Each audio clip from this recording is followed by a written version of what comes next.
Selamat berjumpa kembali di Alur 8. Hingga 3 episode ke depan, kita akan membahas tema yang menarik, yaitu tentang Tuhan atau tentang ketuhanan. Pada episode ke-7 ini, kita akan membahas apakah yang kita pikirkan sebagai Tuhan itu memang Tuhan. Dalam sejarah manusia, dipercayai bahwa segala hal yang ada di alam raya ini, baik itu benda-benda langit, makhluk hidup yang ada di bumi ini, dan segala fenomena itu diciptakan oleh Maha Pencipta. Dan biasanya Maha Pencipta ini dianggap suatu sosok yang dalam bahasa Indonesia kita sebut Tuhan. Tetapi apakah Tuhan yang sesungguhnya itu, yaitu Tuhan yang menciptakan seluruh alam ini, sama dengan gambaran Tuhan yang ada di persepsi manusia?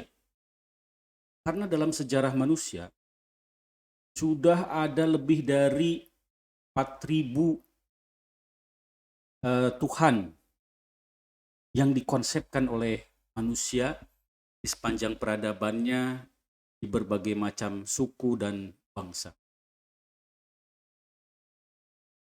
Manusia mempersepsikan Tuhan sesuai dengan informasi, persepsi, memori, pesan, pengalaman yang ada dalam pikiran manusia. Dalam berbagai kitab suci, digambarkan Tuhan itu seperti memiliki sifat-sifat yang dimiliki oleh manusia. Dan memang para ahli agama berkata bahwa manusia itu diciptakan dalam citra Tuhan. Artinya Tuhan menciptakan manusia itu seperti dirinya, seperti diri Tuhan. Nah, apakah ini memang demikian atau justru yang terjadi sebaliknya? Manusia mengkonsepkan tentang Tuhan dengan sifat-sifatnya, melihat kepada sifat-sifat yang dimiliki oleh manusia. Hanya segalanya serba maha. Misalnya manusia itu pencemburu, maka Tuhan maha pencemburu. Ada juga sifat pemurah dalam diri manusia, maka Tuhan itu maha pemurah. Manusia memiliki sifat pengasih dan pemaaf, maka Tuhan juga memiliki sifat yang sama, hanya maha pengasih, maha pemaaf. Tuhan maha kuasa, maha bersiasat kadangkala, maha pendendam juga, maha pemarah juga. Dalam sejarah manusia sudah ada ribuan persepsi tentang Tuhan, dan masing-masing agama atau masing-masing kepercayaan merasa konsep tentang Tuhan di dalam agamanya atau di dalam kepercayaannya adalah konsep yang paling benar. Bahkan bisa timbul suatu kepercayaan, suatu keyakinan, jika ada kaum lain memiliki konsep ketuhanan, konsep tentang sosok Tuhan yang berbeda konsep Tuhan yang dimiliki oleh dirinya atau oleh kaumnya, maka kaum yang lain itu adalah sesat. Para pemirsa sekalian, mungkin kita harus memahami dulu bagaimana persepsi, pengalaman, dan imajinasi bekerja dalam proses berpikir manusia. Persepsi itu adalah bagian dari batin manusia yang timbul pada proses interaksi indria yang membentuk suatu pengalaman. Jadi manusia memiliki 6 pintu indria. 5 itu adalah panca indera dan 1 lagi adalah pintu pikiran. Jadi manusia mempersepsi lingkungannya berdasarkan pengalaman apa yang dilihat oleh matanya. Juga berdasarkan pengalaman apa yang dibaui oleh hidungnya, juga melalui pengalaman apa yang dirasa oleh lidah dan juga melalui pengalaman apa yang didengar oleh telinga dan melalui pengalaman apa yang dirasa oleh tubuh. Lalu, pengalaman dari 5 panca indera ini olah dalam pikirannya menjadi objek-objek mental. Objek mental dari masa lalu, tapi manusia juga bisa membayangkan objek mental di masa depan atau sesuatu yang belum terjadi atau yang biasa disebut imajinasi atau ide-ide. Sebetulnya apapun yang ada di pikiran manusia itu adalah hasil olahan dari pikiran manusia itu sendiri. Nah, satu-satunya alasan awal dari manusia mengimajinasikan Tuhan adalah bahwa manusia dengan logikanya berpikir bahwa segala yang existing di dunia ini pasti ada yang mencipta. Hingga kalimat ini, hingga logika tadi, itu tentunya banyak yang sepakat bahwa memang segala sesuatu yang eksis pasti ada yang menciptakan. Tetapi sebetulnya istilah menciptakan ini harus kita koreksi. Mungkin lebih tepatnya adalah apa yang segala sesuatu yang existing di dunia ini pasti ada penyebabnya. Karena kata menciptakan ini kita sudah terlalu dipengaruhi bahwa Tuhan ini mencipta segala sesuatu dari tidak ada menjadi ada dengan membayangkan suatu sosok mungkin seperti seorang magician ya atau penyihir yang simsalabim abrakadabra dari tidak ada menjadi ada. Ini tentunya suatu bayangan yang primitif. Tetapi sebetulnya secara saintifik memang dibuktikan bahwa segala hal yang existing itu pasti ada sebab dari existingnya sesuatu tersebut. Segala keberadaan itu disebabkan oleh suatu sebab yang menunjangnya. Itu tampaknya sebetulnya para ilmuwan dalam hal ini sepakat dengan para spiritualis ataupun para pemimpin agama. Nah, tetapi apa penyebab dari eksisnya misalnya alam raya, manusia, atau makhluk? Apakah betul penyebabnya adalah suatu sosok yang mirip manusia tetapi serba maha, serba mengetahui, serba maha menguasai, maha menciptakan, maha mengetahui atas segala sesuatu? Apakah memang seperti itu?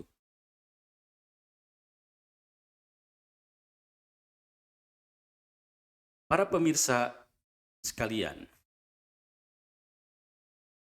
dari zaman dahulu kala, dikarenakan manusia berpikir bahwa segala sesuatu yang ada di alam ini pasti ada penyebabnya, tetapi diartikulasikan, dipikirkan dengan cara yang lebih sederhana tadi itu, pasti ada yang menciptakan.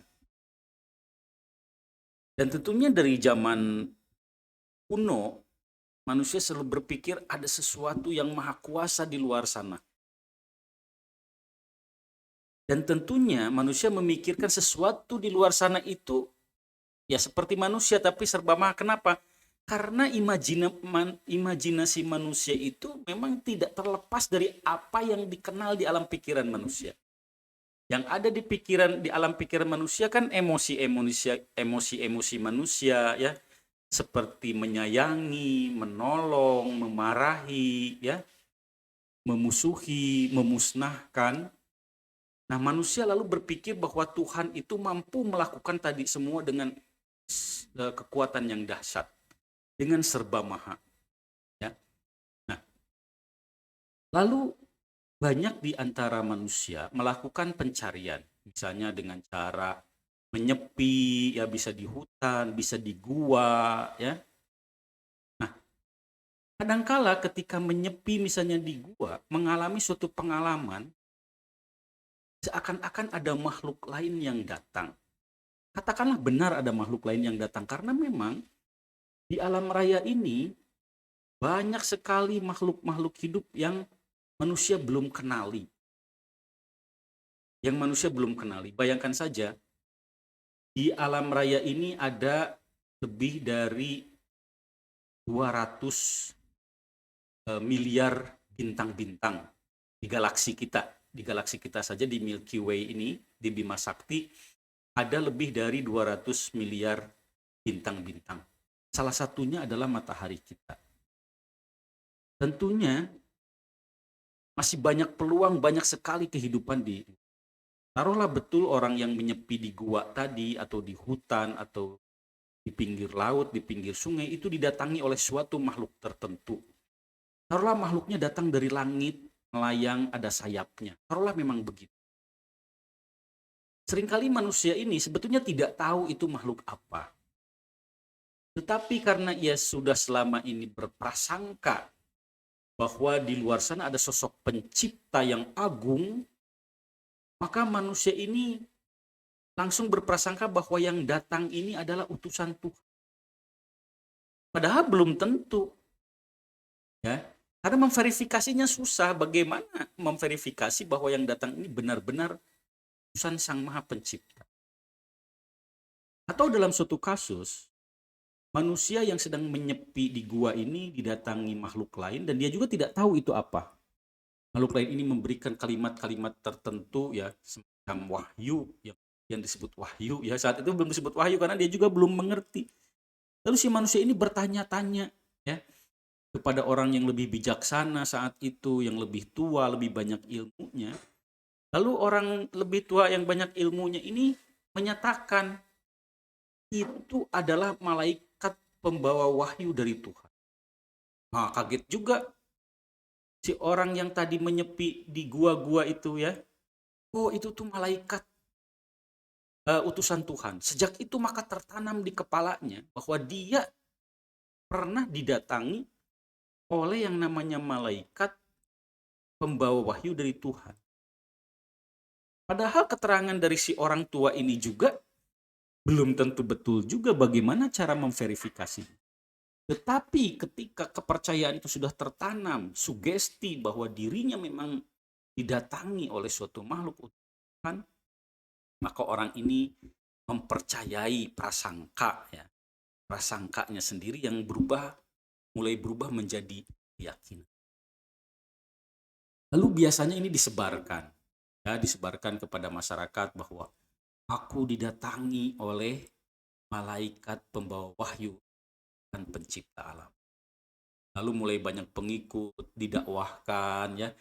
Dan bisa pengikutnya bisa banyak sekali, ya. Ada yang berhasil banyak, ada yang sedikit, ya. Itu banyak faktor.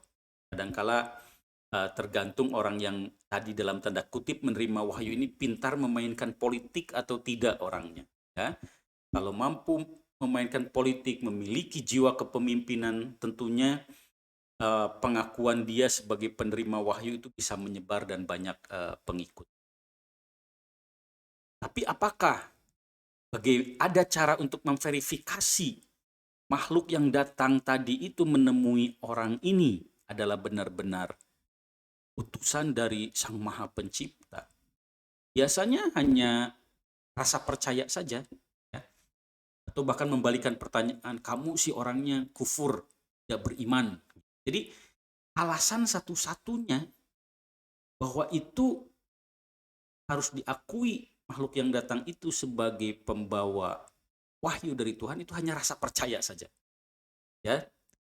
Tidak ada alasan verifikasi lain karena memang tidak bisa diverifikasi, sulit sekali.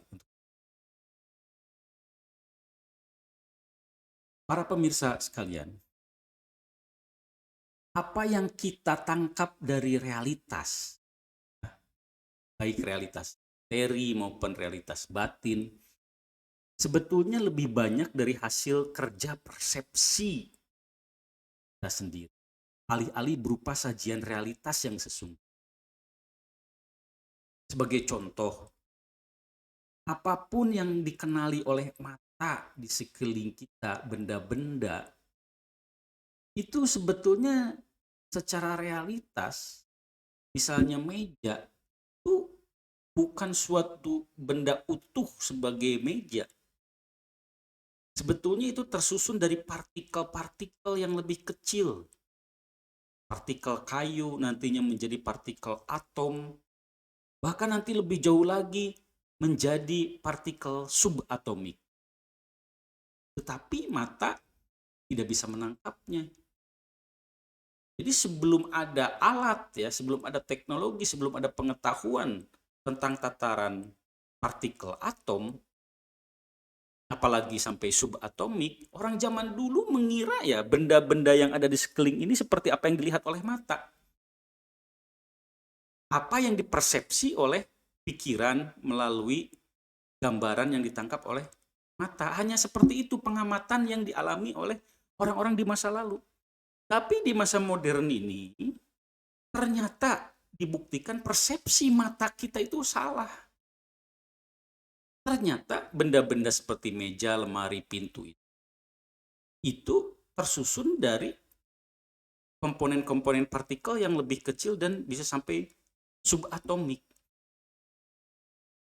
Nah, apalagi setelah mulai berkembangnya teori fisika kuantum ya, maka banyak diketahui bahwa apa yang kita pahami tentang realitas ya, realitas itu apa yang dialami oleh panca indera ya, mata, telinga, hidung ya. Itu sesungguhnya kebanyakan atau hampir semuanya ilusi.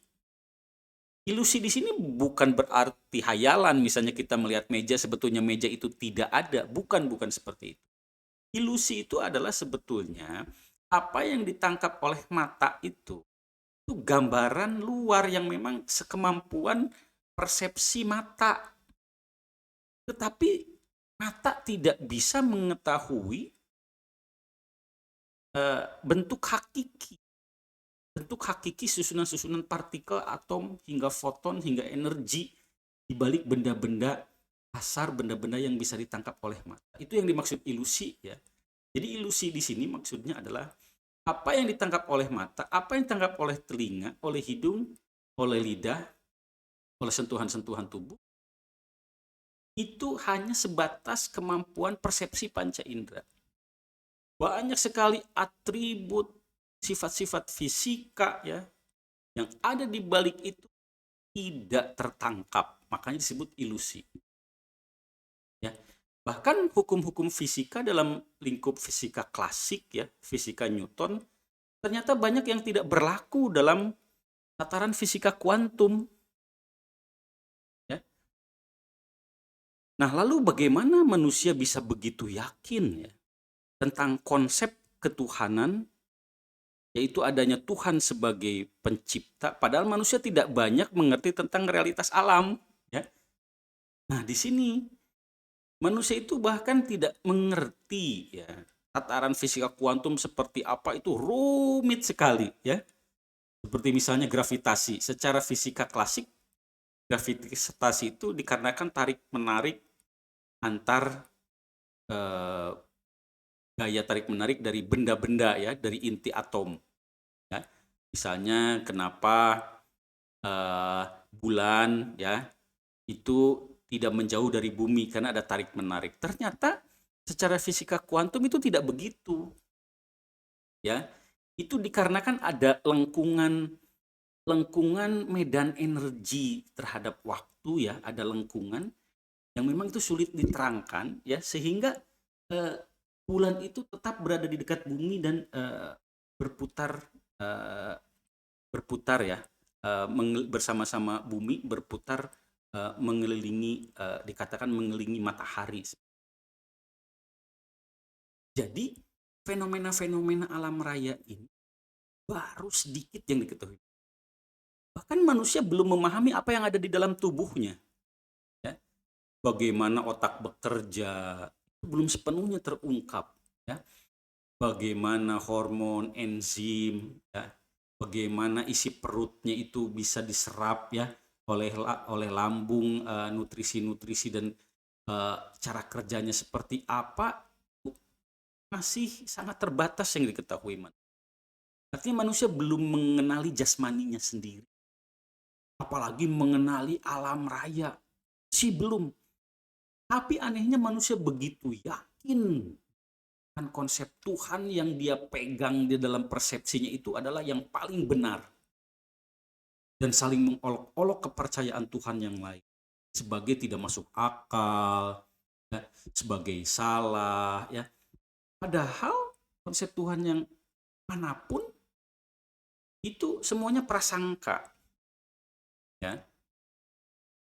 Memang kalau hanya sampai bahwa semua ada yang di alam ini pasti ada penyebab utama, causa prima. Kalau hanya sampai di situ tidak ada masalah. Tapi pada hari ini sudah merasa bahwa oh ini Tuhan tuh sosoknya seperti ini, berfirman seperti ini, kan ngomong seperti ini, atau firman atau wahyu harus diikuti gitu, ya. Lalu saling hina, bertengkar, ya, kufurkan, ya. Padahal semuanya itu hanya bermain di tataran persepsi dan sangka. Ini akan banyak menolak. Oh tidak. Buktinya apa? Buktinya ada kitab suci, ya. Sebetulnya kitab suci tidak membuktikan apapun, ya. Hanya karena dia sudah terlanjur percaya aja bahwa kitab suci itu pasti benar. Sedangkan ada banyak kitab suci di dunia ini, ya, di berbagai agama, dan sekelompok percaya kitab suci yang ini, yang lain percaya kitab suci yang sana, ya. Jadi hanya berdasarkan rasa percaya saja, tidak bisa dibuktikan, ya. Dan semuanya persepsi kita terjebak. Nah ini persepsi kita itu mudah terjebak juga.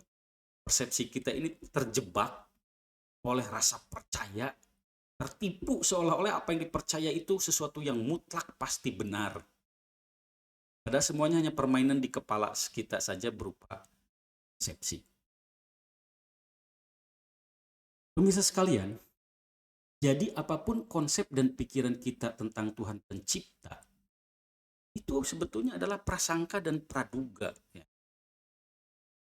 Apalagi kalau Tuhannya itu antromorfi, ya, yaitu Tuhan itu seperti sosok manusia, ya, berbicara, bisa mengampuni, bisa marah, bisa mengasihi, berpihak lagi, ya. Hanya berpihak kepada yang percaya kepada dia, yang menyembah dia gitu, ya. Nah, sayangnya Tuhannya itu misalnya di Kristen Tuhannya tertentu, di Islam Tuhannya tertentu, yang percaya konsep Tuhan secara Kristen, orang Kristen percaya akan diselamatkan hanya itu. Orang Islam percaya hanya yang beriman kepada konsep Tuhan secara Islam itu yang akan diselamatkan. Ini semuanya praduga dan prasangka, ya. Sayang sekali orang tidak menyadarinya bahwa yang bermain adalah persepsinya masing-masing dari kita. Memang bisa berkata bahwa segala yang ada di alam ini ada dikarenakan adanya Tuhan yang mencipta. Memang logika ini tidak salah. Tapi sang pencipta itu bukanlah seperti yang kita pikirkan tentang Tuhan. Nah, ini yang harus kita. Tuhan pencipta sesungguh itu pasti tidak seperti yang kita pikirkan tentang Tuhan yang ada di kepala kita, yang ada di persepsi kita selama ini. Ya. Apapun yang kita pikirkan tentang Tuhan, itu pasti tidak sesuai dengan pencipta alam yang sesungguh. Pemirsa sekalian, terima kasih atas perhatiannya. Ikuti terus siaran Alur 8 jika bisa bermanfaat bagi Anda, dan silahkan dibagi ke teman atau kenalan Anda yang lain. Jangan lupa untuk klik subscribe dan klik tombol lonceng untuk mendapatkan notifikasi pemberitahuan ketika ada siaran-siaran baru dari Alur 8. Terima kasih. Semoga Anda sehat selalu dan sejahtera.